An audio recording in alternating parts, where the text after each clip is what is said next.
Chers compatriotes d'Algérie, Msalkhar Filaouen, Msalkhar Filaouen. Depuis la publication de ce texte destructeur, de ce texte suicidaire contre la Banque mondiale par l'APS en Algérie, des événements d'une gravité extrême pointent du nez en Algérie. Bon, récemment, du moins, hier et avant-hier, c'est le retour d'un ordre du FMI et de la Banque mondiale qui concerne la santé en Algérie. Là, il vous parle de modernisation de la santé. Donc, c'est un sujet que je vais vous montrer après un aspect dedans. Un aspect dedans. Mais je préfère d'abord revenir sur le climat vraiment délétère, explosif, dangereux qui a été généré par le texte sur la Banque mondiale. Le texte sur la Banque mondiale. Euh, Avant de revenir sur cette histoire pas de pétrole offshore, là, ça fait longtemps depuis que. Ça fait longtemps, il faut revoir ce que j'ai dit en 2016, 2015, 2017, etc. Donc là, bon, je vais être très bref là, parce que ça demande à revenir sur la révision de la Constitution, l'autre révision de la Constitution, sur les élections, etc. Mais maintenant, ce qui l'élément le plus important, c'est la répression qui va s'abattre là. Elle va continuer à s'abattre, elle sera encore plus dangereuse. Parce que ce sera une répression illégale, criminelle, une répression qui viole les droits de l'homme, mais surtout ce sera de la répression de diversion.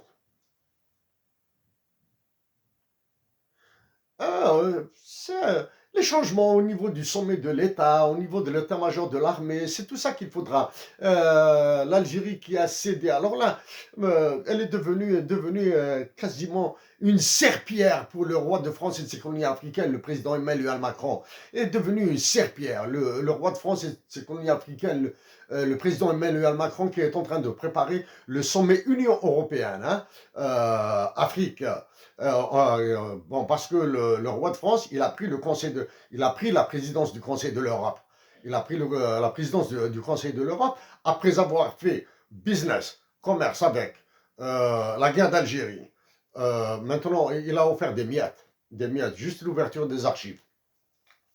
Au lieu de revenir sur les crimes contre l'humanité et les génocides que la France a commis en Algérie.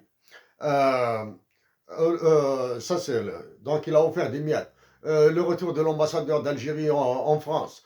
Ça, c'est d'un côté. Ensuite, ces histoires d'intervention, de coopération entre l'Algérie et le Mali. L'Algérie va se casser la gueule, là. Elle va se casser la gueule au Mali et au Niger.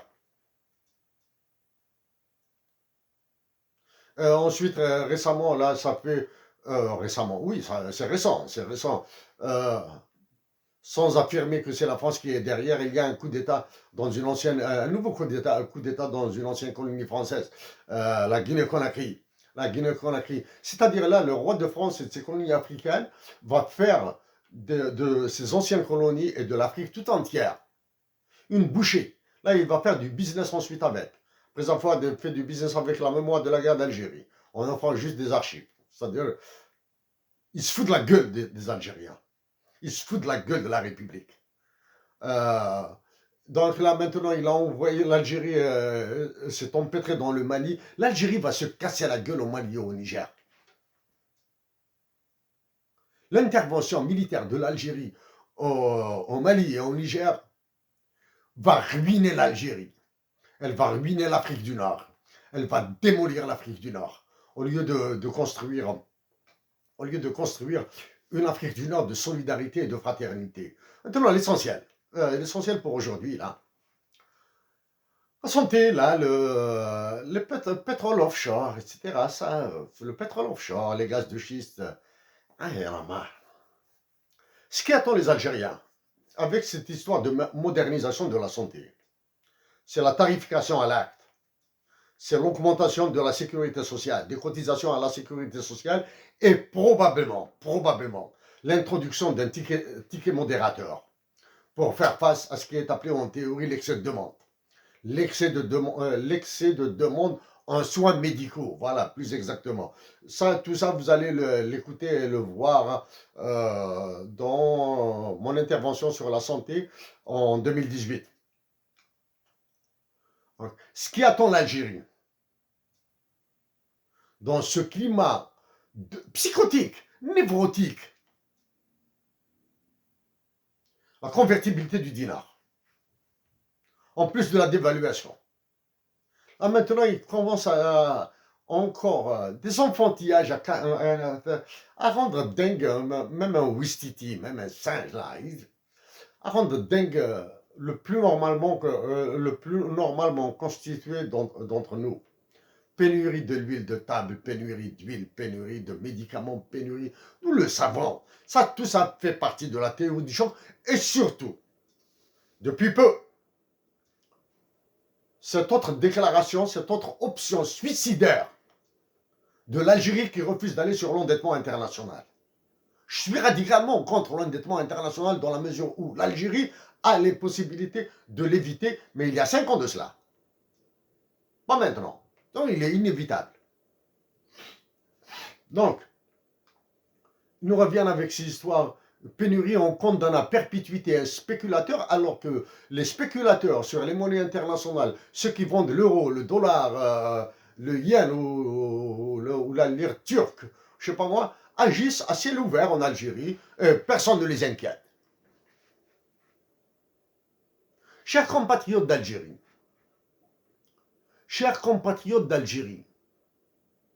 refusez l'augmentation du poids indiciaire. La loi sur l'IRG de 2022 est extrêmement dangereuse. J'ai fait une série de calculs, j'ai fait des démonstrations, vous pouvez les voir. Il faut refuser l'augmentation du poids indiciaire. Allez-y vers la baisse des salaires et des pensions de retraite en exigeant de maintenir les subventions sur les produits de base, les subventions sur la santé, l'éducation, etc. C'est-à-dire en maintenant la gratuité des soins et en maintenant la gratuité de l'éducation. Sacrifier cette réduction d'impôts, l'IRG, rejetez-la.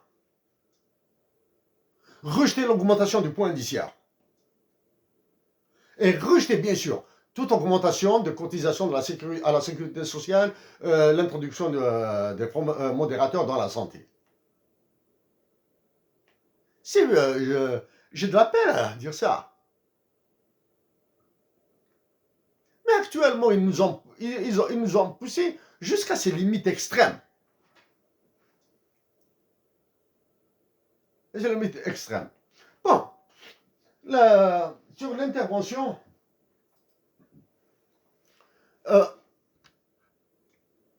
si je ne sais pas si vous le voyez. Bon, je lis, c'est en anglais. Bon, ben c'est pas grave. Il s'agit de World Bank Statement on Algeria Economic Monitor. On Algeria Economic Monitor. C'est la réaction des chargés de la communication de la Banque mondiale c'est la mise au point. C'est la mise au point des chargés de la communication de la Banque mondiale au texte sanguinaire, meurtrier, publié par l'APS. Donc il est signé ici par Emmanuel F. Cuvillier, Isabelle Poupert, quelque chose comme ça, Suzanne Fleming. J'ai saisi ces 3 personnes. J'ai envoyé un message à ces 3 personnes dans lequel je leur ai dit que je suis prêt à les rencontrer pour discuter de overview, de statement, ce qui a été publié, le rapport de la Banque mondiale de décembre sur l'Algérie. Mais personnellement, je sais quelles sont les variables que je vais aborder dans ce rapport. Et si je le fais avec un esprit, du moins, pas un esprit, avec une pensée à Hussein Ahmed. S'ils acceptent de me recevoir à Washington, je vais discuter avec eux d'une manière très douce, très souple, très soft. Je vais céder sur énormément de paramètres. Je vais céder sur énormément de paramètres, sauf sur les essentiels, les droits humains. Je ne céderai jamais sur la gratuité de la santé, de l'éducation et le maintien des subventions. Le maintien de subventions sur les produits alimentaires de base, de première nécessité. Parce que pour cela, il y a des solutions en Algérie. Au lieu d'offrir les terres agricoles algériennes au Qatar, à l'Arabie Saoudite et à Indco, etc., ils vont mieux les offrir aux prisonniers algériens, prisonniers algériens pour travailler la terre et produire. Les offrir aux chômeurs algériens. Créer des subventions à la production et freiner toute exportation d'un produit de base en l'état ou transformé. Bon. Donc, pour la réaction de la Banque mondiale, qui est très sévère, je les ai saisis. Maintenant, ce qui fait encore mal,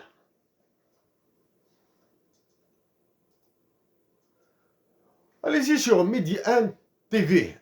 Midi 1 TV, il y a un rapport sur la situation économique en Algérie, l'analyse de Charles Saint-Pro. Analyse de Charles Saint-Pro. C'est un vieux, il est présenté comme géostratège, il est directeur de quelque chose, d'un think tank parisien, etc. Il a déversé toute sa haine sur l'Algérie. Combien même sur certains points, il a entièrement raison. Mais si vous l'écoutez, donc c'est Midi 1 TV, Midi 1 TV Afrique. Il s'agit de Charles Saint-Pro. Il a déversé toute sa haine sur l'Algérie, combien même, je le répète, il a raison sur certains points. Ensuite, avec lui, il y a un professeur de HEC Paris qui a parlé. Il était très très modéré.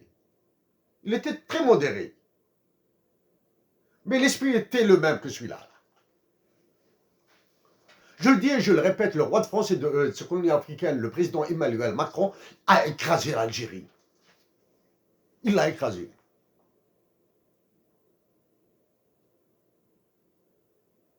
Je fais ce que je peux. Avec des messages à la Banque mondiale, au FMI, mais je continuerai avec le roi de France. Parce que là, trop, c'est trop. Bon. Qu'est-ce qu'il y a?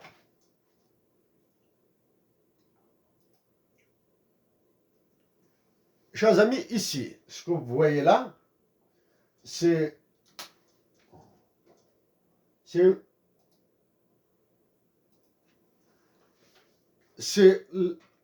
l'analyse de ce qu'ils veulent introduire dans le système de santé algérien, ce qu'ils appellent modernisation du système de santé algérien, alors que c'est la destruction. Pour des exemples réels et concrets. Suivez ce qui se passe en médecine, dans la santé plutôt en France, avec les pénuries de lits, avec la fermeture d'hôpital, avec la suppression de places dans les hôpitaux, avec certains professeurs qui réagissent d'une manière magistrale, là. Et certains, surtout les gestionnaires, hein, surtout les gestionnaires de la santé qui parlent de la désertification médicale en France, et l'exemple de l'Angleterre qui veut revenir sur la tarification à l'acte. En Angleterre, ils ont trouvé que la tarification à l'acte était un scandale, était un désastre économique. Donc ici, juste après mes mots, là, ce que je dis là, je vais brancher, vous allez voir ça. C'est assez... Les mots sont assez simples, mais je conçois que probablement qu'il sera très difficile de comprendre. Chères sœurs, chers frères d'Algérie, personnel de la santé, je m'adresse plutôt plus aux médecins, médecins spécialistes, professeurs, etc. S'il vous plaît, s'il vous plaît, s'il vous plaît, Il est temps de penser à sauver les Algériens, là. Oubliez ces histoires de salaire, etc. Je sais, vos conditions de travail sont affreuses ici. Ici au Canada, avec cette pandémie, les conditions de travail dans les hôpitaux sont affreuses. Affreuses. J'attends une petite consultation pour une tendinite ici, là. Ça fait plus d'une année et demie depuis que j'attends pour une consultation pour une tendinite. Une tendinite de rien du tout, là. Bon, s'il vous plaît, chers frères et sœurs d'Algérie, chers frères médecins, infirmiers, professeurs, médecins spécialistes, s'il vous plaît, tempérez un petit peu vos ardeurs, tempérez vos revendications, même si elles sont légitimes. En introduisant la tarification à l'acte à l'intérieur des hôpitaux, ils vont massacrer la santé. Et vous allez trinquer avec. Et vous allez devenir des businessmen à l'intérieur des hôpitaux. Je sais ce qui se passe dans la médecine libérale, je sais ce qui se passe dans certains hôpitaux en Algérie. J'ai travaillé avec le professeur Meragi, j'ai travaillé avec, actuellement il doit être professeur, le professeur Taibi. Donc, je travaillais, j'ai fait de la consultation informatique. Du moins, j'ai aidé un tout petit peu l'hôpital de Cuba à l'époque, etc. Il nous est amené, il m'est arrivé de faire des interventions pour d'autres malades au niveau des hôpitaux algériens. Chers professeurs, chers médecins, exigez des soins de prévention, renforcez les premières lignes, exigez les vaccins pour au moins les maladies les plus connues, telles que la grippe. Et demandez à faire des dépistages de cancer, tant pour les femmes que pour les hommes, qu'il s'agisse de cancer du sein, qu'il s'agisse de cancer du rectum, etc. Au moins, ça va soulager la santé algérienne de dépenses inutiles.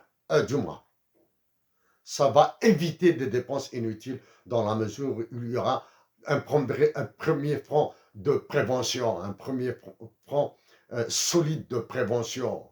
Savons que les pentes du régime, que les pentes de l'Algérie se soignent aux États-Unis, en Allemagne, en France, en Belgique, et je ne sais où là. Chers compatriotes, c'est la passion qui parle, c'est l'amour de la patrie qui parle. S'il vous plaît, et un peu plus, appelez à la sagesse, à la sérénité, à la lucidité. Notre pays, l'Algérie, nous ne devons pas perdre le Sud. Nous ne devons pas subir ce qu'ont subi la Libye, le Sénégal, la Syrie, le Mali, le Niger. S'il vous plaît, s'il vous plaît. Avec du fond du cœur, chers compatriotes, au plaisir de parler sur des aspects un peu plus positifs. Mes amitiés à vous tous. Au Canada, c'est la tarification à l'acte qui est appliquée, bien sûr. En France, il y a une tarification à l'acte. Dans l'état actuel de l'Algérie, c'est ce que je vais démolir. Dans l'état actuel de l'Algérie, c'est la politique que je vais démolir. Un concept qui est mal utilisé dans la santé, dans un concept économique utilisé, c'est ce qu'on appelle l'excès de demande. L'excès de demande, et la gestion par l'acte et l'évaluation par les résultats.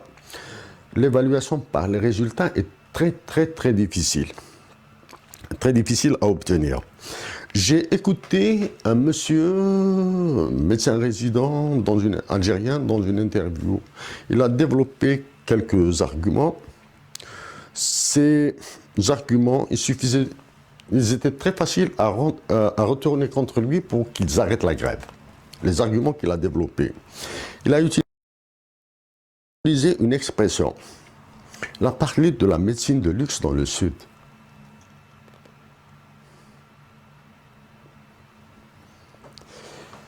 Donc,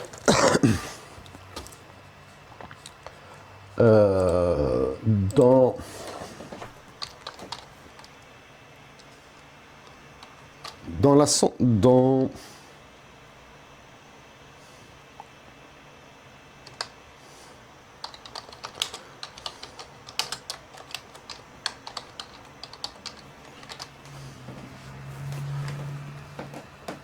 Ici, c'est chez les Faïsat, la conférence Impact économique de Tamazirt.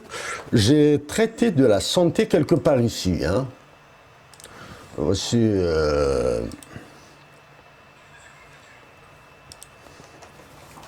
traité de la santé, les impacts économiques de la santé, les impacts économiques de Tamazirt dans la santé. J'avais 1 heure de temps, je l'ai traité en 2 minutes. C'est une approche utilitariste que j'ai développée.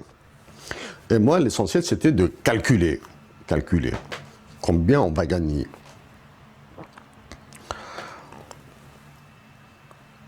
L'approche que j'ai développée, je n'avais pas le choix. Il y avait un cadre universitaire, c'est l'Université de Montréal, c'est l'école de là. C'est Chicago. Avec le recul, je referai la même chose, mais pas avec les mêmes arguments. Si j'obtenais le pouvoir de décision, ici j'ai dit qu'il faut créer un centre de recherche dans le sud, etc.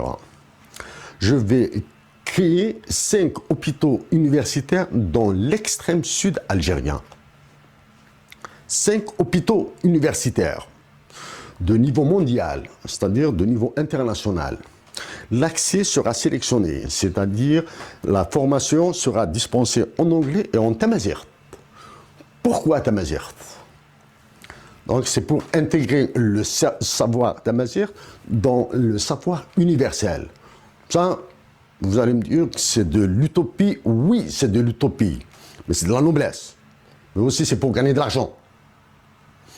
Ils vont développer de la recherche avec les Australiens qui ont un désert. En Australie, on soigne les Australiens qui vivent dans le désert. Ils vont développer de la recherche avec la Californie, avec l'Afrique du Sud et la Namibie, avec le désert de Kalahari. Ils vont développer de la santé avec l'Alaska, avec le Canada, la Norvège, la Finlande, etc. Pourquoi? L'enseignement sera en anglais. Il sera en tamazirt. C'est-à-dire, avant d'y aller là-bas, monsieur, tu vas taper 1 année d'anglais, 1 année et demie, et 1 année et demie de tamazirt. Tu vas ensuite, là, maintenant, il y aura le reste. C'est pour cette raison qu'il faudra... Je dis bien 5 centres universitaires. J'ai parlé du développement durable des détenus dans le sud algérien. Hein. Je dis bien. Ensuite, les Algériens vont supplier le bon Dieu pour qu'ils réussissent à y aller. Ensuite, une fois un cursus en anglais, du moins les langues, 1 année et demie de langue en anglais et de tamazirt, tu es admis à ça, tu vas aller à l'université et tu as des livres de ce type. Tu as des livres de ce type en anglais sur la santé, sur l'économie de la famille, etc., etc. Donc, ce que je veux dire sur la santé,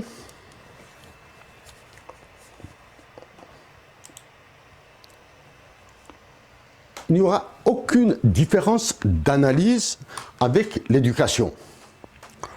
La santé et l'éducation s'analysent de la même manière. Qu'est-ce qui change? C'est l'unité d'analyse, l'appellation de l'unité d'analyse. L'unité d'analyse dans la santé, c'est un acte médical, c'est un acte de soin.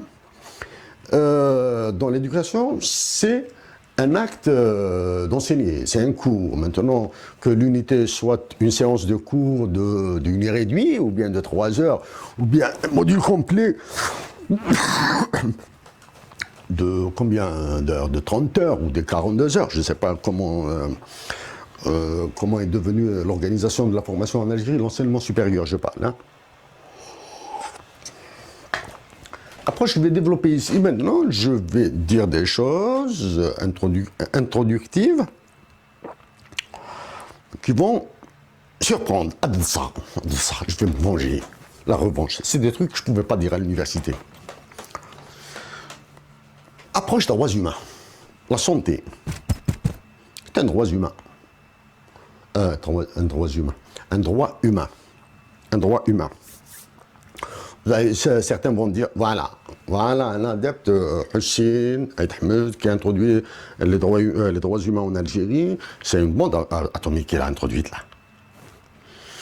Oui, c'est un droit humain. C'est ce qu'on appelle un droit créance. Donc, un droit créance, ça veut dire qu'on se place toujours du côté citoyen, ou bien sujet en Algérie, parce qu'on n'est pas encore des citoyens. C'est un droit créance, c'est-à-dire l'État doit l'assurer. Ils se débrouillent. Comment ils s'endettent, tous les Algériens vivants doivent bénéficier de la santé. De la gratuité de la santé. Je dis bien de la gratuité de la santé. Si l'État paie les autres, on s'en fout. Mais le citoyen, il va partir, il va se faire soigner gratuitement. L'éducation, la même chose. L'Algérien doit partir à l'école, il doit se faire éduquer, enseigner gratuitement. Je dis bien gratuitement. Pourquoi la santé doit être un droit, est un droit humain, est un droit créance, c'est-à-dire il doit être assuré, garanti, assuré gratuitement. Ça, c'est des questions qu'on ne pose pas à l'école, ça. Du moins, à Chicago, dans l'économie de marché, on les pose pas. Est-ce que la vie d'un individu lui appartient? Ça, chacun va répondre comme il veut. Est-ce que ma vie m'appartient? Moi, je ne vais pas répondre à cette question. Chacun répondra à sa manière. Attendez, je vais fermer ça.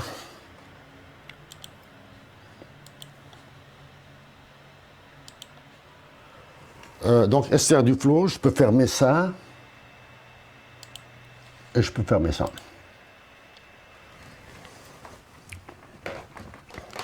Maintenant, est-ce que la santé d'un individu lui appartient? Est-ce que ma santé, votre santé, la santé de mon ange, est-ce qu'elle lui appartient? À elle seule. Question.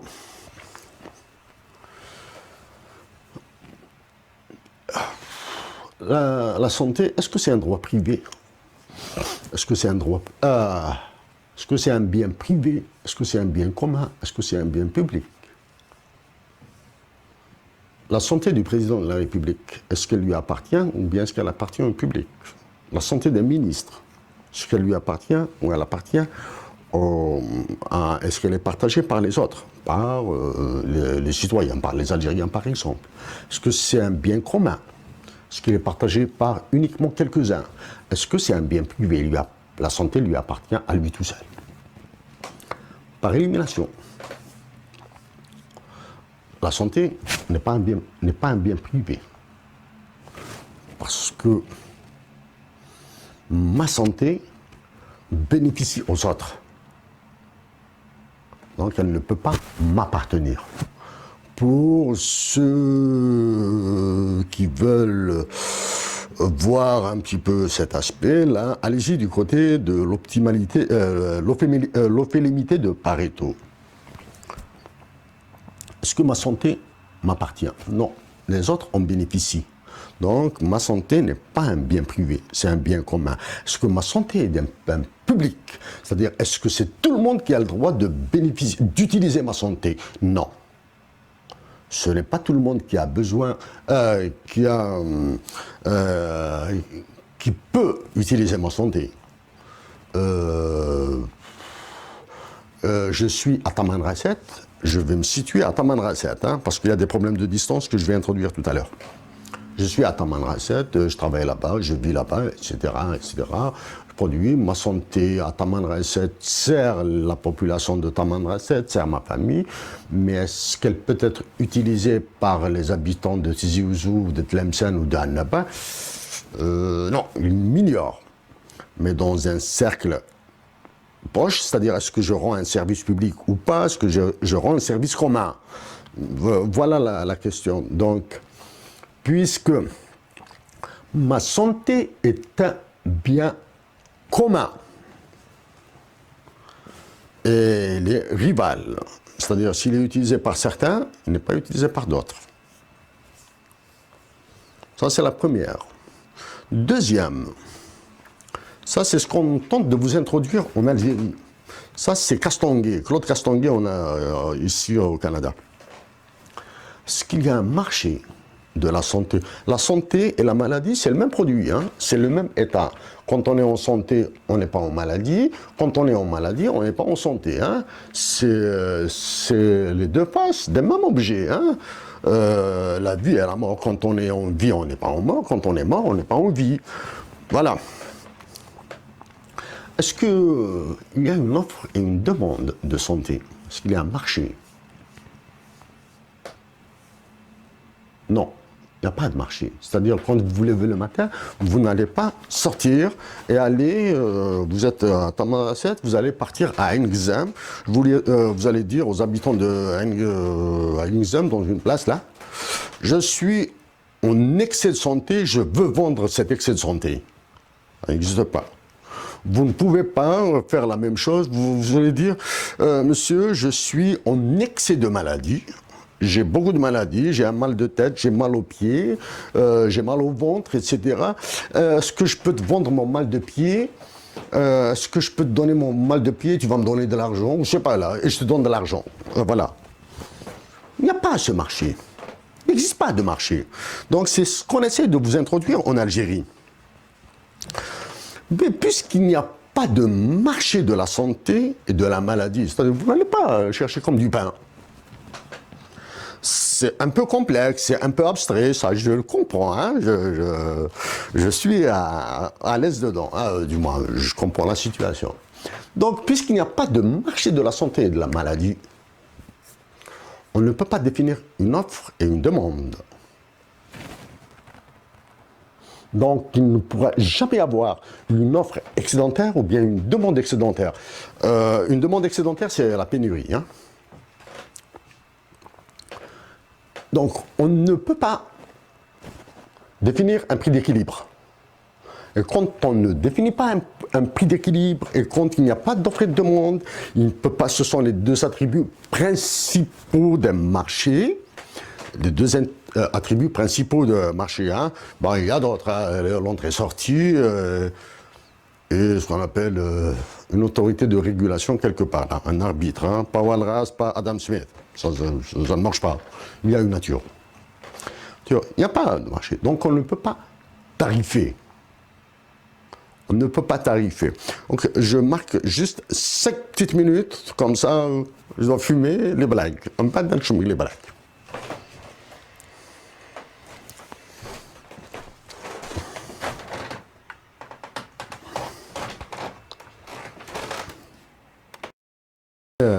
Je continue. Point maintenant, bon, je suis loin d'Alger, hein, je suis loin d'Alger, mais c'est ma patrie, je vais en parler.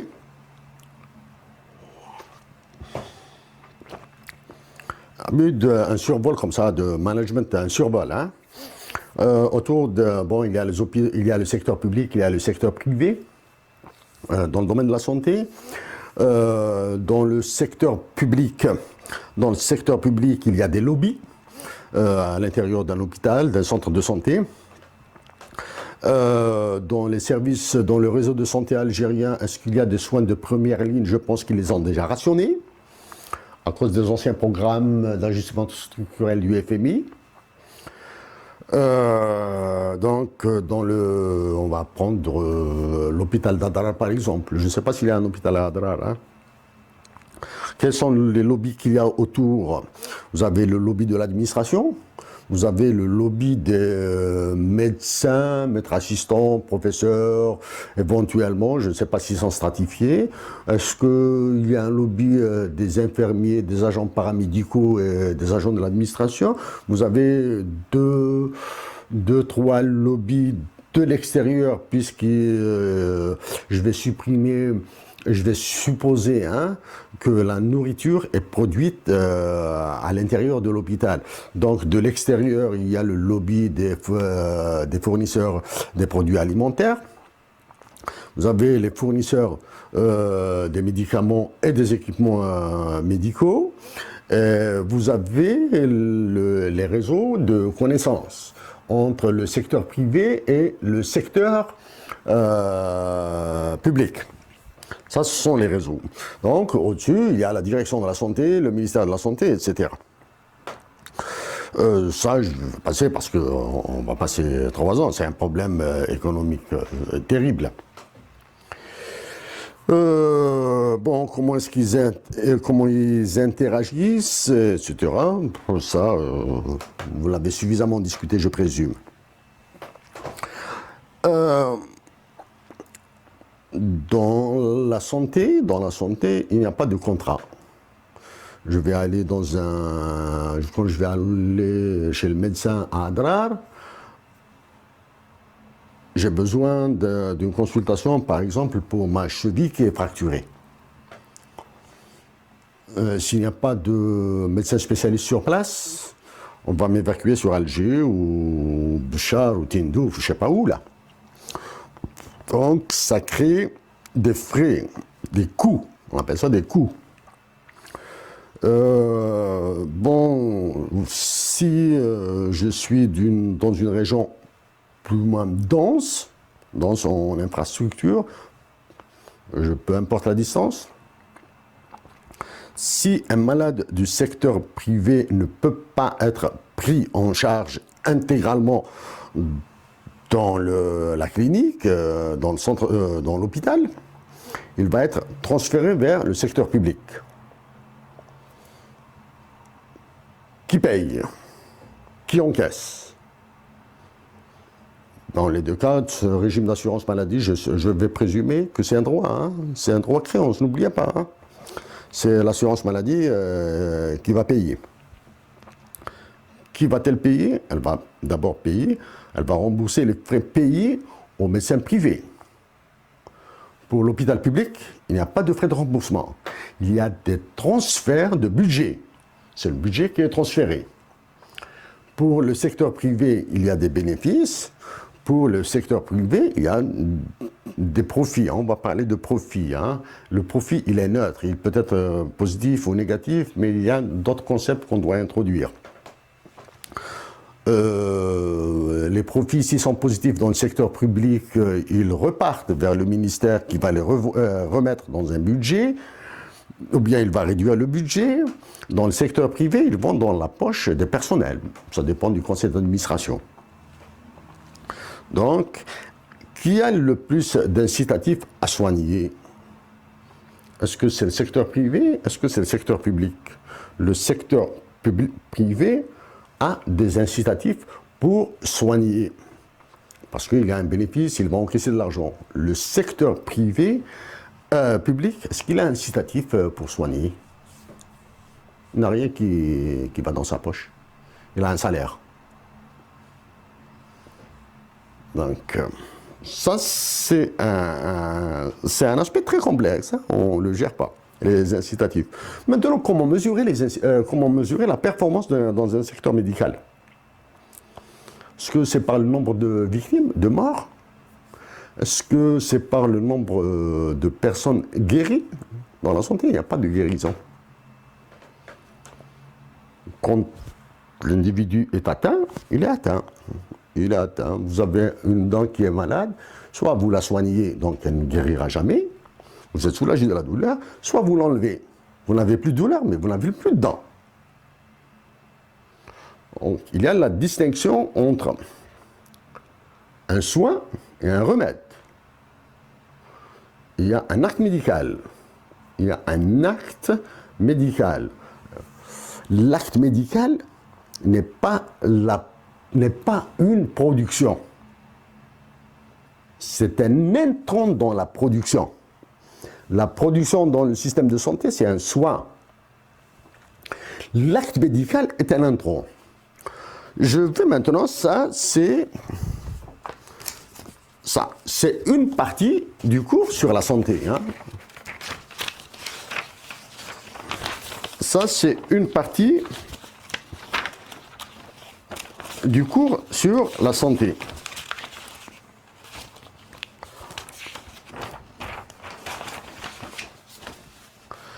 la loi sur la santé canadienne, je vais vous lire, c'est la loi, hein, c'est la loi. Lorsque, accessibilité, les résidents assurés d'une province ou d'un territoire doivent avoir un accès raisonnable aux services de santé assurés selon des modalités uniformes et ne doivent pas être restreints directement ou indirectement par des frais modérateurs ou une surfacturation ou d'autres moyens comme par exemple une discrimination basée sur l'âge, l'état de santé ou la situation financière. Article 12. Attention, accès raisonnable là où les services sont offerts, ce qui permet une accessibilité différente selon le lieu. Dans ce genre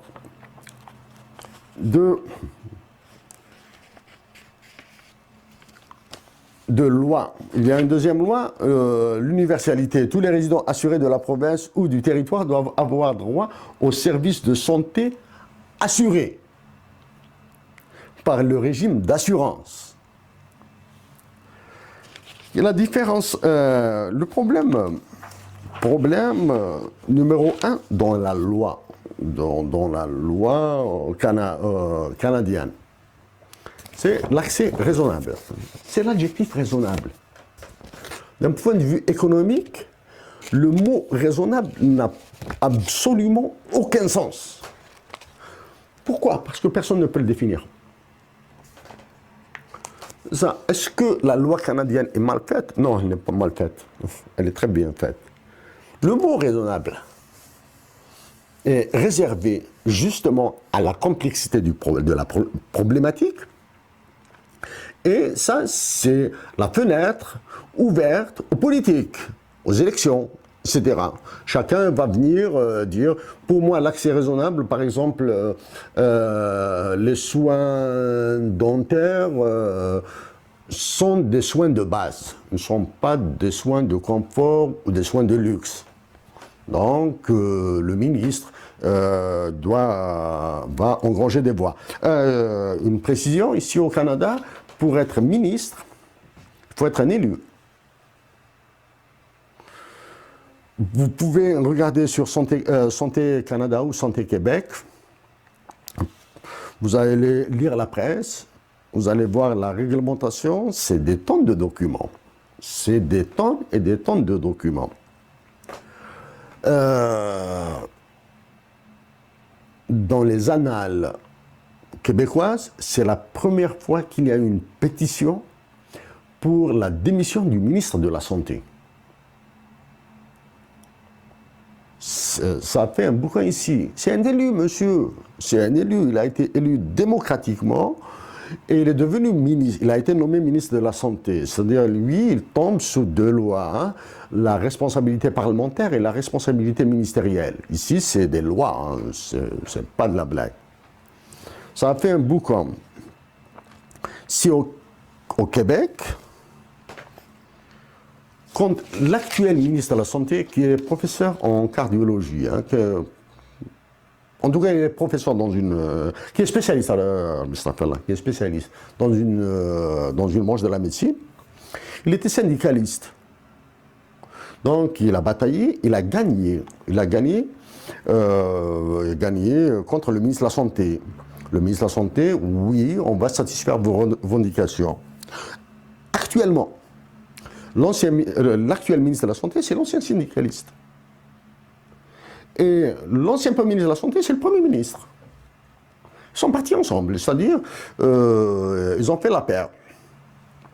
Récemment, si vous avez lu la presse canadienne, québécoise, les médecins spécialistes ont eu une augmentation de 2 milliards de dollars. Bon, répartis sur 10 ans, bien sûr, il a les détails. Pour la première fois, les médecins spécialistes ont refusé une augmentation de salaire. Dire qu'ils sont débiles. Non, ils ne sont pas débiles. Parce qu'ils savent que ce sont les autres lobbies qui vont se réveiller. Le lobby des infirmières, ici on est infirmières parce que 99% c'est des femmes. Le lobby des autres agents qui travaillent dans la santé, monsieur, nous aussi, on doit être augmenté. Qu'est-ce qui va... quel est le problème, du moins, l'une des causes qui a fait refuser cette augmentation aux médecins du Québec, c'est les attributions. Est-ce qu'un geste posé par une infirmière est un geste paramédical ou un geste médical? Parce que le tarif diffère. Est-ce que le geste posé par un médecin omnipraticien est un geste d'omnipraticien ou bien un geste de spécialiste? Parce que les tarifs changent. Ben, ça, c'est des pratiques. Donc ça, c'est ce qu'on appelle la tarification à l'acte. Si elle est introduite en Algérie, sans assurance maladie et sans définition de la couverture médicale universelle, avec les niveaux de pauvreté dont j'ai parlé tout à l'heure, ce sera un désastre humain. Le désastre humain, comme je l'ai dit tout à l'heure, nous allons perdre le Sud parce que les populations du Sud n'ont pas les mêmes infrastructures qu'au Nord. Supprimer le service civil serait un crime. Il serait un crime contre les Algériens. Et les Algériens qui ne vont pas bénéficier des services de santé de la part des spécialistes vont se révolter. Les médecins spécialistes sont allés dans une bagarre extrême. On va venir maintenant sur la bagarre, entre guillemets, entre le ministère de la Santé et les médecins spécialistes. Le ministre de la Santé n'a pas voulu répondre, à ma connaissance, avec des réserves. Il n'a pas fait de déclaration dans la presse, etc. Il a déposé plainte auprès des tribunaux pour faire déclarer que la grève des médecins résidents est illégale. Ça veut dire qu'il ne voulait pas répondre sur le fond. Il ne voulait pas répondre aux revendications. En refusant de répondre aux revendications, ça veut dire que les intentions dans la loi de la santé sont radicalement différentes des intentions des médecins résidents. C'est un conflit. Monsieur, la politique publique imposée par l'UFMI veut aller dans la tarification à l'acte. Les médecins spécialistes demandent la suppression de tout ça et les revendications qu'ils ont exprimées. Donc, pour ne pas répondre sur le fond, il a envoyé ça à la justice, qui a déclaré, en référé ou je ne sais pas quoi là, que la grève est illégale. En déclarant que la grève est illégale, c'est tout le monde qui paie là. C'est tout le monde qui subit la tronçonneuse du programme d'ajustement structurel. Les malades ne sont pas soignés, les médecins sont en grève et manifestation, ils se font matraquer par la police parce que le procureur a ordonné la dispersion du rassemblement, ou je ne sais pas quoi, plus la loi qui interdit les rassemblements dans les villes, à Alger, etc. Donc, voici ce qui se passe. Bon, en allant sur le tribunal, les médecins spécialistes auraient pu aller sur le tribunal, poser le caractère de la constitutionnalité de la loi sur le service civil. Ça, c'est un combat. Ça, c'est du travail. Poser le caractère de la constitutionnalité du service civil.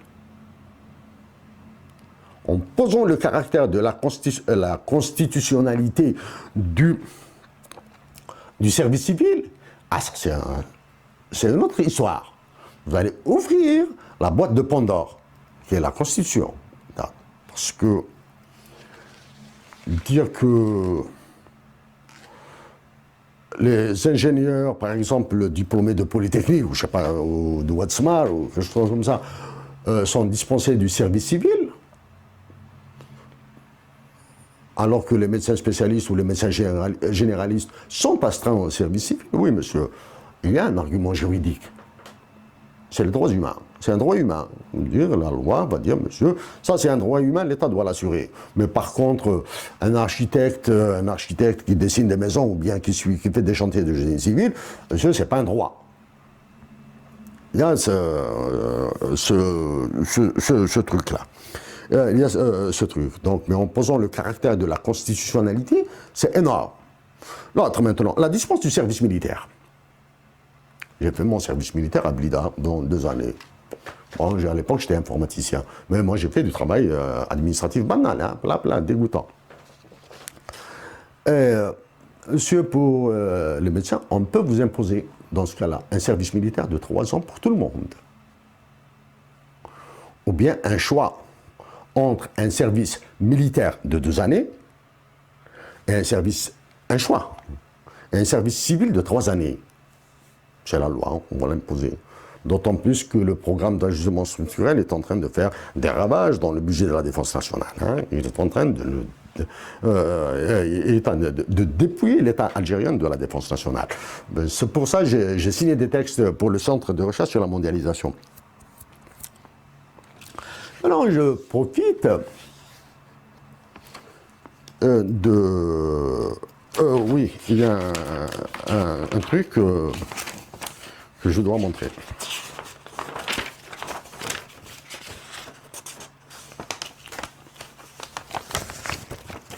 Je ne sais pas si vous voyez ici ce schéma. Les soins de santé et la gratuité. Efficacité de la quantité de soins fournis. Dans le sens de prix qui n'est pas prêt à payer, etc. Ça, c'est des salades de théorie économique. Je vais vous épargner. Sont très durs. Voici le prix de la consultation, de 0 jusqu'à 50 $. C'est juste une illustration. Vous avez le nombre de consultations. Il est là. Ça, c'est la demande de santé. Ça, c'est l'offre de santé. Voilà ce que la nouvelle loi sur la santé veut enlever, l'excès de demande. Pour enlever cet excès de demande, qu'est-ce qu'ils vont faire? Ils doivent réduire l'offre, c'est-à-dire cette barre-là, du moins cette droite-là, elle doit descendre. Elle doit descendre le plus possible. Comment la faire descendre? On ne peut pas descendre le prix. Les médecins ne vont pas accepter. Ils ne vont pas accepter ça. Donc, ils vont augmenter, ils vont introduire des frais médicaux. Des frais, j'ai la caméra qui signale, donc... je vais continuer un petit peu rapidement sur le truc de la santé. Je vais vous montrer juste des trucs là. Ça, c'est efficacité de la quantité de soins fournis. Ici, c'est toujours l'excès de demande. Ici, c'est l'abaissement des honoraires remboursables. Par exemple, si une consultation médicale coûte aux patients malades 10 000 dinars, les services de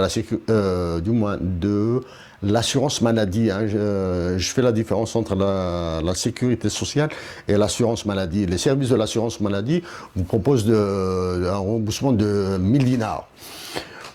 Il y aura une baisse de la demande.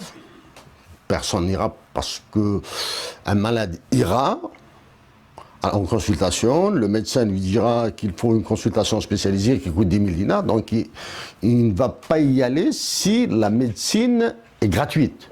Maintenant, si la médecine n'est pas gratuite, ça veut dire que le médecin spécialiste va perdre 10 000 dinars. Hein, et il va les perdre. Voici ça. L'équité de la répartition des soins, c'est très important. Il y a un phénomène, un dernier point, comme ça, ensuite je vais revenir prendre un petit peu le côté la défense des médecins. On l'a constaté, on le constate même ici au Canada, il n'y a pas de problème. Hein. Quand je me suis fracturé la cheville, je suis resté 28 heures dans les urgences. Du moins, 28 heures à l'hôpital, 27 heures dans les urgences et à peu près 1 heure chez le spécialiste. 27 heures avec un glaçon sur ma cheville, sur une chaise roulante, c'est tout. Hein. Donc, je suis passé chez le spécialiste après 27 heures. Il a pris la radio, il a vu, bon, fracture grave de la malléole gauche, monsieur.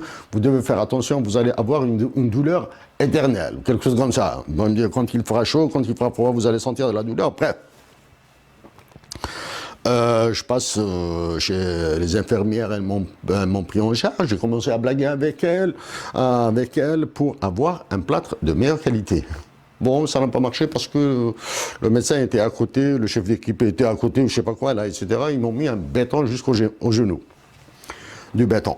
Bref, ça se passe au Canada. Il y a un phénomène de file d'attente. Quand les médecins, quand les patients viennent à l'hôpital, quand ils sont sûrs que le soin est gratuit, ils peuvent venir en nombre. Donc, quand c'est un soin, quand c'est une urgence, particulièrement dans le cas des urgences, ou bien des cas jugés graves,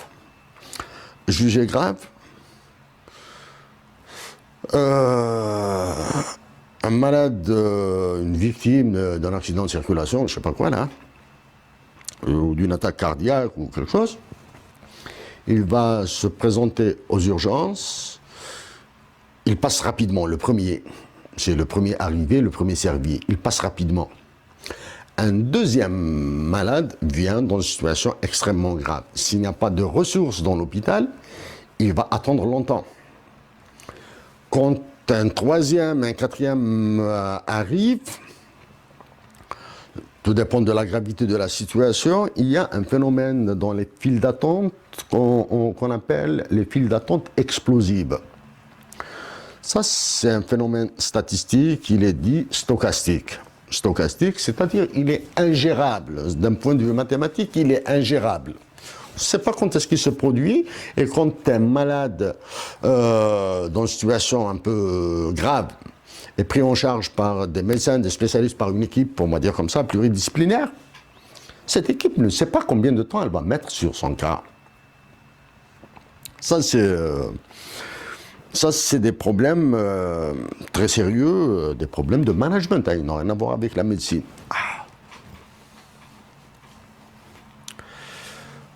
Pour ne pas... Je vais introduire maintenant, le développement intellectuel, c'est-à-dire ce qu'on appelle la littératie, c'est-à-dire je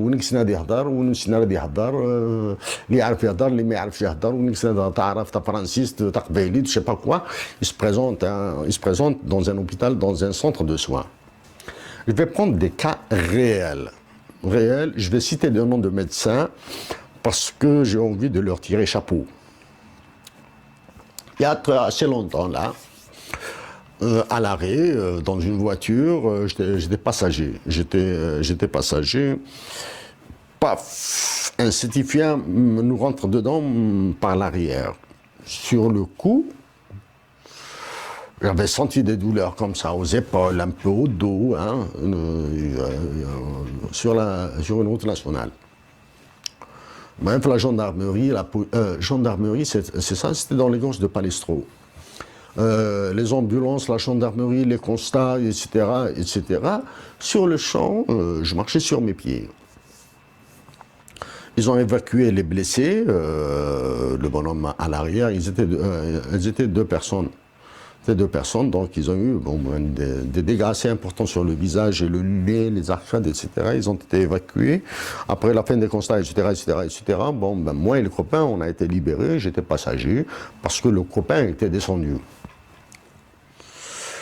Le soir, j'étais hébergé, j'étais complètement sonné. Problème avec la gendarmerie, etc. J'étais hébergé par un ami au Watsmar, au centre d'études et de recherche en informatique. Je lui ai dit, j'ai besoin d'une chambre tout seul. Il m'a donné une chambre tout seul. Étudiant, j'étais Azman. Le lendemain matin, je ne pouvais pas bouger mes bras comme ça. Je ne pouvais pas les bouger. Et je ne pouvais pas les bouger, je ne pouvais pas descendre de mon lit. Je ne sais pas comment est-ce que j'ai pu faire pour ouvrir la porte de l'intérieur. Ça, on m'a évacué de Watsman, c'était à Belfort. On m'a évacué à Belfort. Le médecin, il a fait un toucher, je lui ai dit je ne peux pas bouger mes épaules, etc. Il me dit qu'est-ce qui se passe? Je lui ai dit hier un accident de circulation, ceci, cela, cela, cela, cela. Il me fait comme ça un toucher très léger, il me dit viens, venez. Il me fait une radio, il me dit c'est bon, il n'y a pas de fracture, il n'y a pas de fracture des cervicales. Bon, c'est bon, mais j'ai eu mal, etc. Je ne sais pas, j'ai pris un comprimé ou deux, bon, ben après ça s'est tassé. Les années 90, 91, ça c'était en 86, 87, quelque chose comme ça. J'avais des douleurs atroces à la plante des pieds. Atroces à la plante des pieds. J'ai vu, on avait un centre médico-social de médecins, de spécialistes, etc. Je salue. Actuellement, il doit être professeur, hein, professeur. Sadib Louise. Monsieur, brave. Bref. Donc il y avait des rhumatologues, il y avait tout, centre médico-social, rien, ça ne fonctionnait pas, je mangeais du Voltaren. Je consultais d'autres médecins spécialistes à Cuba, des professeurs, etc. À Benaknoun. Je consultais des médecins spécialistes, rien, ça ne marchait pas. J'ai été même jusqu'à prendre des breuvages, comment on appelle ça, des breuvages médicinaux, hein. Il fallait, c'était atroce, donc bon, mais je continuais à travailler, j'avais pas le choix. Et mon directeur de l'époque me dit, Chérif, s'il te plaît, est-ce que tu peux me donner un coup de main dans des analyses statistiques, des graphiques, d'un travail fait par chirurgien de l'hôpital de Cuba. Abdelrahman Talbi. Abdelrahman, si tu me vois, salut. Abdelrahman Taïbi. J'ai un peu, comme tous les chirurgiens, là, il était un peu machin, on riait beaucoup, etc. Donc il passait à mon bureau, on essayait de voir un petit peu les graphiques, les analyses, les chiffres, etc. Un petit peu le baratin, là, qu'il utilisait dans la médecine, dans la chirurgie laparoscopique. Elle venait tout juste d'être introduite. Bah, on déjeunait ensemble, etc. Et Abdelrahman, j'ai très mal aux pieds, là, la plante des pieds, elle me casse les pieds, etc., etc. Il me dit, c'est pas grave, ça va te passer, comme ça, en blaguant. Ah, mais c'était sérieux, puis je dis, c'est chronique. Voilà, donc, de temps en temps, je passais à l'hôpital de Cuba pour travailler avec lui, c'était à partir de 15h30, 16h, ça dépend, c'était en pleine journée. Puis il m'invite pour assister à une intervention chirurgicale, chirurgie laparoscopique. Et il dit, lâche-moi avec ça, je ne veux pas. Je ne veux pas voir tout ça là. Du moins, ça ne m'intéresse pas actuellement. Une fois, après une séance de travail ensemble, il dit, chef, tu vas venir avec moi, tu vas assister au briefing avec le professeur. Il était 8h du soir, 7h30, 8h, je ne sais pas à peu près, en tout cas c'était la fin, début de soirée. On monte dans les escaliers, il y avait ce professeur, il était en jean. Il me dit, qu'est-ce que vous avez avec le bout là? Il dit, des douleurs atroces aux pieds. Abdelrahman m'a aidé un petit peu pour parler au professeur, etc. Il me dit, non, ça va vous passer. Il a dit, bon ben, je lui ai dit, 1000 spécialistes m'ont dit la même chose que vous. J'ai senti que j'avais commis un écart. Je lui ai dit, ah bon, écart commis pour commis, autant continuer avec les écarts. Il dit, y compris le professeur Intel. Il me regarde comme ça. Je sentis, je lui ai dit, je m'excuse. Bon, Abdelrahman m'a présenté, il vient, c'est l'informaticien qui travaille avec nous, etc., etc. Bon. Je m'excuse. Il me dit, est-ce que je peux commettre un petit écart avec vous? Il me dit, c'est le professeur. Il me dit, juste un petit écart? Oui, je lui ai dit, juste un petit écart. Il me dit, allez-y. Je lui ai dit, moi, je ne suis pas médecin, je ne suis pas chirurgien, je m'en fous, là. Je peux vous appeler Daboussad. Il m'a fait, Dayaki. Il n'a pas dit Daboussad, comme ça, devant tous les chirurgiens. Bon, il était respecté, une forte personnalité. Et il a dit à Abdelrahman, Inès, prends-le, tu lui fais une radio du coup, ça je me souviens, aux 3/4. Donc avec Abdelrahman, chirurgie, radiologie, etc. etc. Abdelrahman me fait la radio, elle sort, elle est imprimée là, elle est produite, il jette un coup d'œil, ça y est, tu es guéri, tu as un problème au cervical. Ah bon? Et il va le régler. On a vu donc Dabou Saad a vu la radio, Inès, rééducation intensive. Rééducation intensive 5-6 ans après. Même plus. Donc, puisque je rends des services à l'hôpital, etc., donc, il y a eu des séances de rééducation, on va dire premier choix, comme ça, intensive.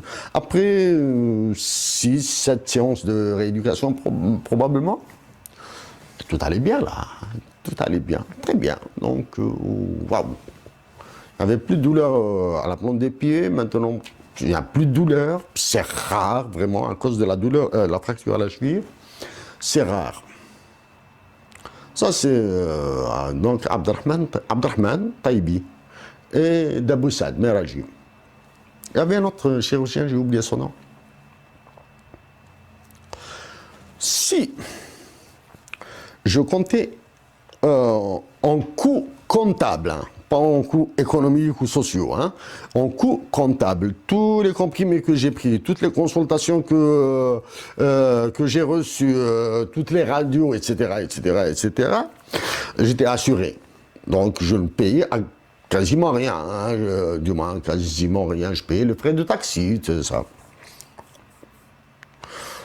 Pendant à peu près 2 années et demie, je vais dire comme ça, au bas mot, les coûts comptables, m'ont coûté à l'époque, on va dire 10 000 dinars. 10 000 dinars. S'il y avait 1000 cas comme moi en Algérie, ce serait 10 millions de dinars.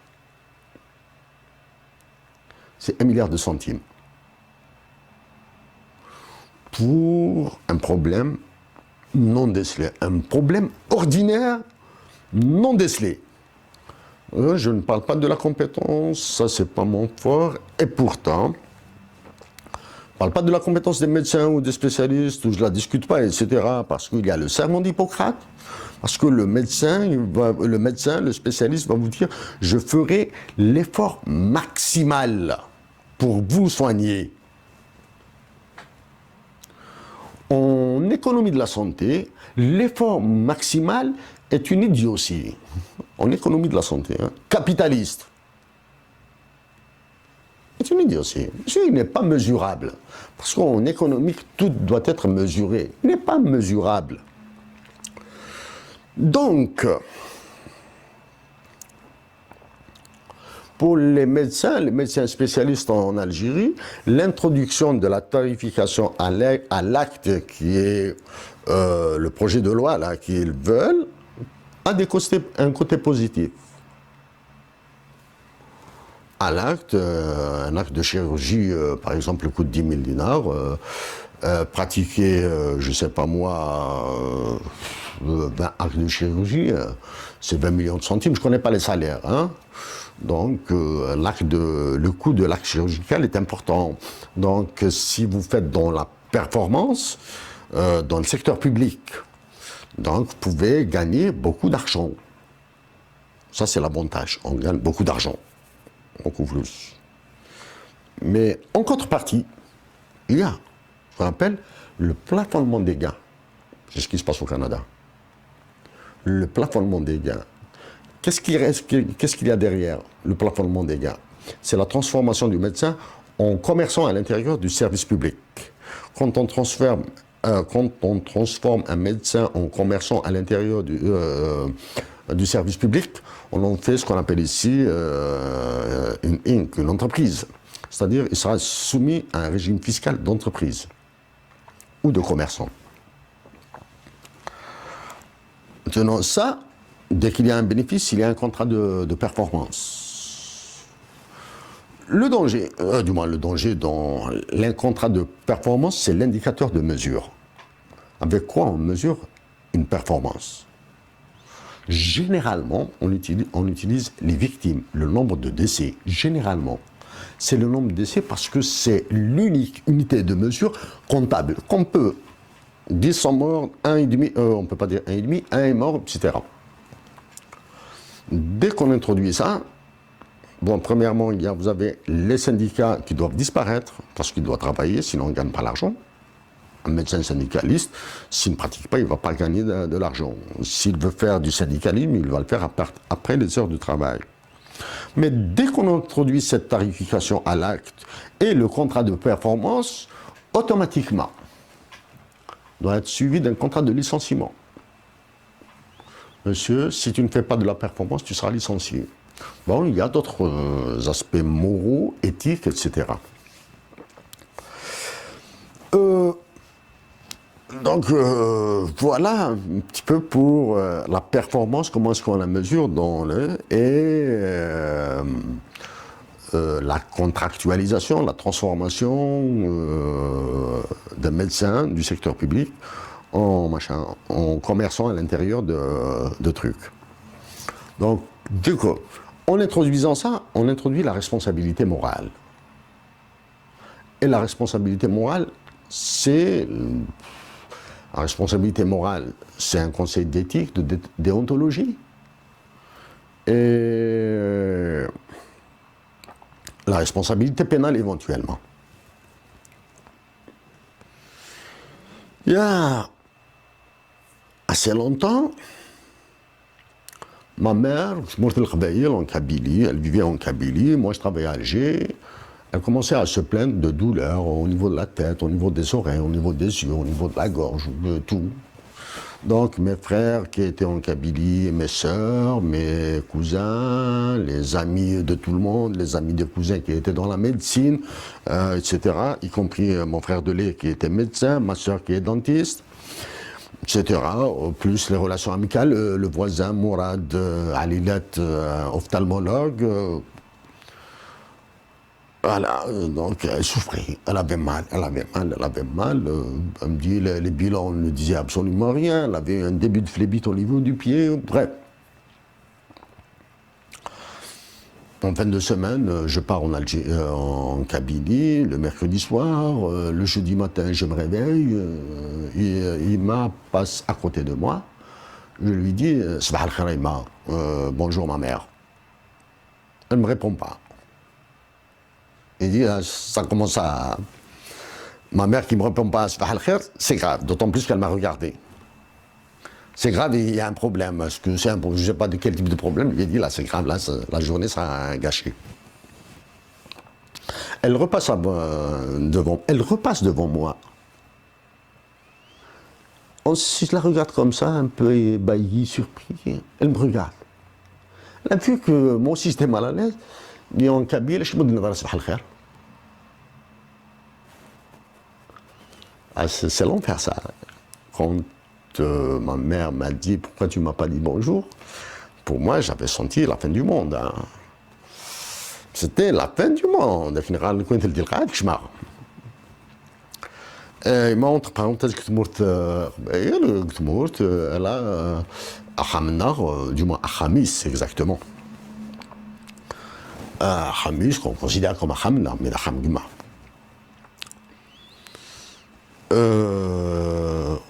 On lui a dit qu'on était malade, les médecins disent que c'est psychologique. Elle est psychiatre. Parce qu'elle a perdu. Quand mon père est décédé, ma mère a pris très mal le coup. Hein. C'était Roméo et Juliette. À la maison, elle avait une maison kabyle, donc elle avait sa petite écurie derrière la maison. Et donc, Dina, il y avait un mouton, il y avait une chèvre, il y avait ses poules, son coq, ses lapins, je ne sais pas, voilà, etc. Il y avait Shvelinzit.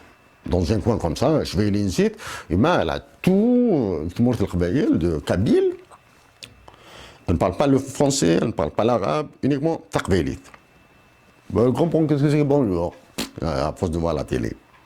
Donc elle a un Shvelinzit immense. Mais elle n'a pas de jarre. Ça ou donc il faut que je lui prenne une d'ici du Canada.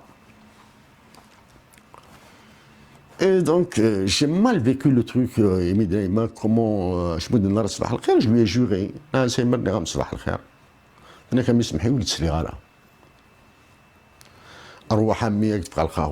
bien mon fils, je vais te donner du café. Quand votre mère vous dit ami, c'est Dieu qui parle. C'est Dieu. Dieu est dans la voix des mamans. Ah, Dieu est dans la voix des mamans. Bon, je pars à Bougie. Je croise un ami. Le matin même, je pars à Bougie et je croise un ami. Prénom, c'est Smaïl. Il travaille à l'université, du moins dans l'administration de l'université de Mfgaïf. Si mes souvenirs sont bons, il s'appelle Harik. Smaïl, si tu me vois, un blond, brave garçon. Tu travailles à l'université, du moins dans l'administration de l'université, normalement ton nom de famille c'est Harik. Je lui raconte, je dis comment va la maman, ceci, cela, etc., etc. Ma maman, c'est tout le monde qui la connaît. La double de Bzak connaît tout le monde, etc. Luc Cholet, Rania Moufak connaissent le Mokharoud Gemma, Agrom, etc. Je lui raconte le petit incident avec ma mère. Je dis, on va voir mon oncle, Khalis. Spécialiste en ORL, quelque chose comme ça. Je dis bien, c'est l'oncle Asmaïl Harir. Docteur Semhiye, je m'excuse d'avoir oublié le prénom. Je m'excuse d'avoir oublié le prénom. Donc on passe le voir, quelque chose comme ça. Le docteur Aki, il est de la maman, je vais la voir. J'ai pris la maman, et Zalat, etc. Puisque c'est moi qui ai pris le relais, mes frères, laissez-moi, je m'en occupe. Ce docteur, tu me fais toutes les prescriptions possibles. À Alger, à Tataouine, les bains, etc., etc. Toutes les prescriptions possibles, tous les bilans dont tu as besoin, de toutes les radios, tous les scanners, le maximum. Et il y a des trucs que tu ne peux pas avoir, difficiles à avoir, à Alger, dans des cliniques spécialisées du type Aitidir. Aitidir, l'hôpital Maillot, ex-hôpital Maillot Beblouet. Là où on soigne les sclérosés en plaques. Et il m'a donné, il m'a fait comme ça, une liste comme ça. Donc, grâce à mes amis médecins du CMSN, grâce à d'autres amis, etc., bon, j'ai pu faire tous les bilans en l'espace de 3 semaines à peu près, etc. Ma mère qui ne comprenait absolument rien, c'est dingue, elle ne comprend rien, etc. Donc il fallait marcher avec elle, etc. Plus il fallait gérer sa peur quand elle voyait les câbles qui vont lui broncher, etc., etc. Bref. Je reprends l'image chez le docteur, l'oncle Asmaïl Harir. Je suis vraiment gêné par l'oubli du nom, de l'identité de ce médecin spécialiste à Bougie. Ce jour-là, il y avait donc ce médecin spécialiste, il y avait le docteur Belataf avec lui, moi-même et ma mère. On a été à l'ancien hôpital de Béjaïa, on rentre dans le cabinet de consultation, le médecin spécialiste lui disait « allonge-toi ». Allonge, il a vu le bilan, il a vu tous les papiers, et toute la paperasse, etc. Il a allongé, il a commencé à lui poser des questions. Ma mère qui me dit c'est le patois bougiote. Etc. D'accord, donc je faisais la traduction. Il t'a demandé ceci, cela. Donc il m'a répondu, etc., etc. Rien à faire. J'ai entendu ce médecin spécialiste, je l'ai entendu. Est-ce un cas grave?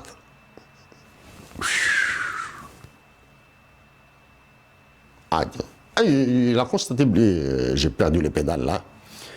Il dit non, c'est un cas simple, mais difficile à diagnostiquer. Il est difficile à diagnostiquer, mais c'est un cas simple. D'après les bilans, c'est un cas simple, mais difficile à diagnostiquer. Ce sont les malades les plus complexes. Ah, t'as vu, le chétan. Fais-la parler. J'ai commencé à... Là, sur quel sujet? Il a commencé à me faire parler de tout, etc., etc. Comment est-ce qu'elle a vécu avec Baba? Elle a eu, je pense qu'elle a eu 18 grossesses. 900 vivants, 4 sont décédés, plus les fausses couches, etc. C'est comme la mère de David Ricardo. David Ricardo, l'économiste, c'était 18. C'était une fratrie de 18. Il a commencé à parler de tout. Est-ce que tu étais malade? Est-ce qu'on t'a frappé quand tu étais enfant? Est-ce que ceci? Est-ce que là? Dès que jamais, tout ça, ça n'existe pas. Mais etc. Il a fait la parler. Les deux médecins, il continue à la faire parler. Je parlais tout. Je pense que j'ai même posé des questions. Quelle est l'équipe de football que tu aimes? Je ne sais pas là, parce qu'il y avait des footballeurs à la maison là. C'est pas possible là. C'est difficile, complexe, il continue. J'étais à bout de questions. Maintenant, si ces deux médecins venaient chez nous à la maison, qu'est-ce que tu vas leur faire? S'ils viennent en fin de journée, en soirée, à Rimensi, au dîner, Sksoul, Khodra, Ayazur, je ne sais pas quoi, etc.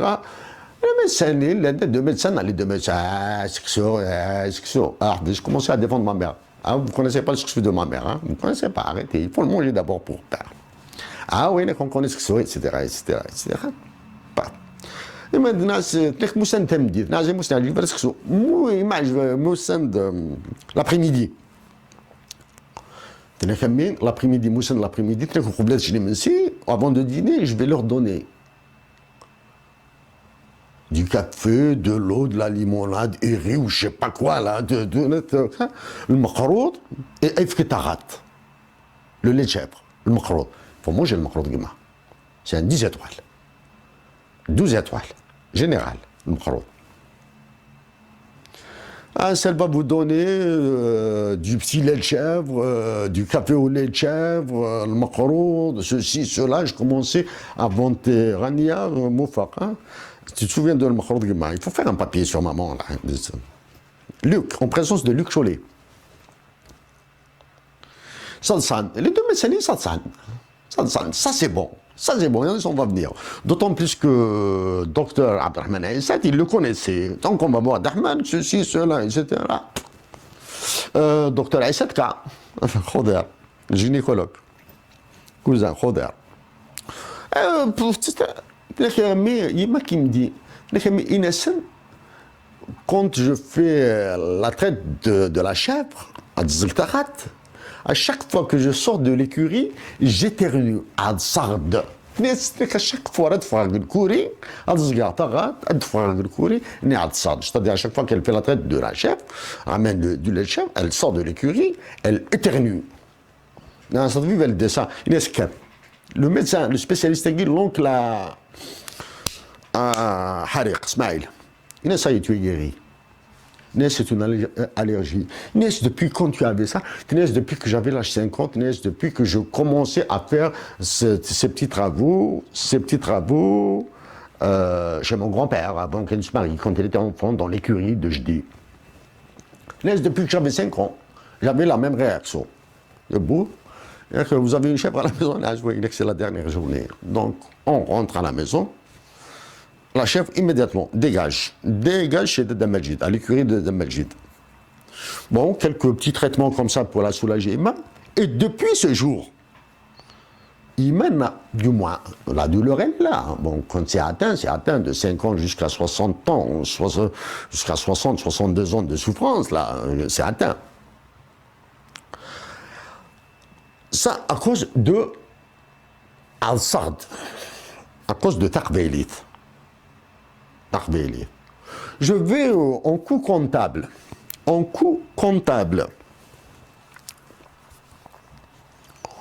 si nous avions payé toutes les consultations, si nous avions payé toutes les lunettes qu'elle avait eues, tous les bilans, tous les déplacements, etc. C'est-à-dire que ma mère nous aurait coûté 250 000 dinars, 25 millions de centimes. Et s'il y a 1000 cas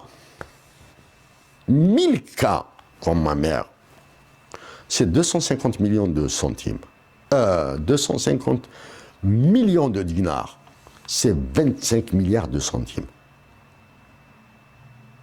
Donc si on formait les médecins à Tamazirt, les médecins, les spécialistes à Tamazirt, etc., donc on aurait gagné probablement pas 25 milliards de centimes, mais on aurait gagné probablement, ça dépend des diagnostics, du niveau de connaissance, de la distribution de la connaissance, etc. On aurait gagné peut-être 2, 3, 4, 5 milliards de centimes. Ça, ce sont les gaspillages dans la santé et qui sont imputés aux médecins.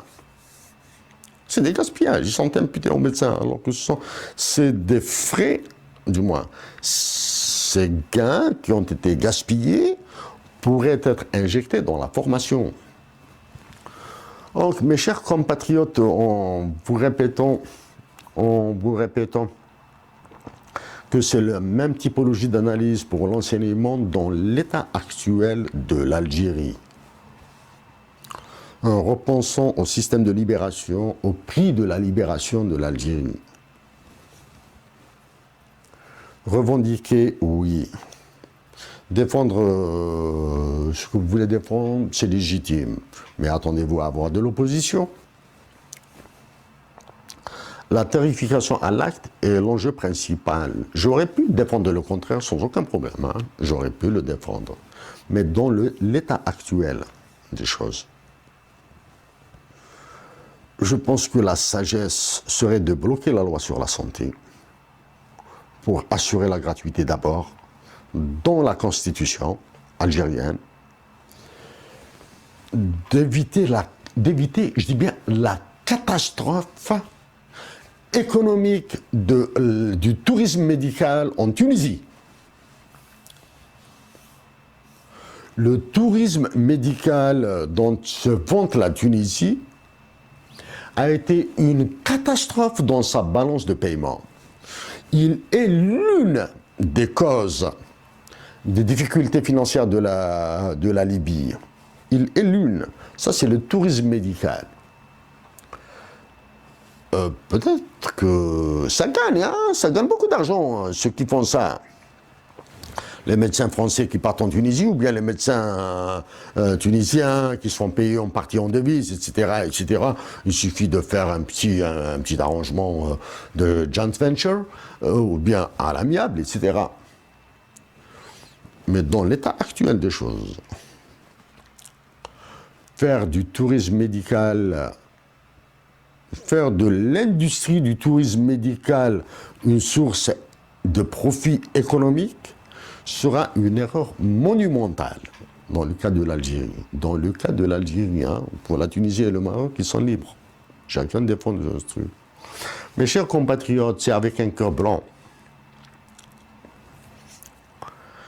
que je me suis adressé à vous,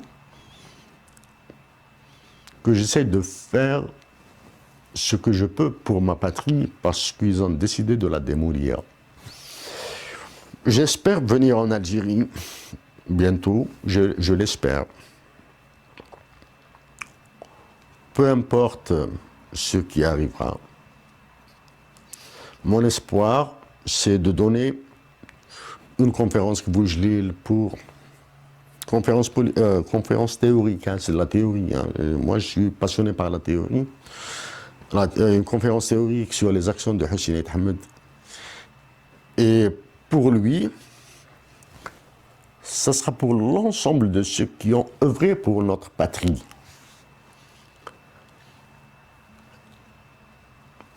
Je vais la donner à vous, Gilles, par respect à Tête d'Artio, etc. J'espère vous voir là-bas. Je suis désolé peut-être l'économie capitaliste, c'est différent de l'économie du sous-développement, là, en Algérie. La patrie a besoin de nous. La patrie a besoin de nous. Il faut la sauver du désastre. Il faut la sauver du désastre. C'est des mots durs que je dis de peine. Mais j'espère qu'avec vous en Algérie, quand je viendrai, j'espère que nous allons rire ensemble, que je fais une conférence très décontractée avec des blagues, etc. Décontracté, mais on va parler du bon de la patrie. Bien sûr, je vous promets que vous allez tous connaître la jarre. Parce que je vais lui laver les pieds devant vous. C'est un ange. Sahito.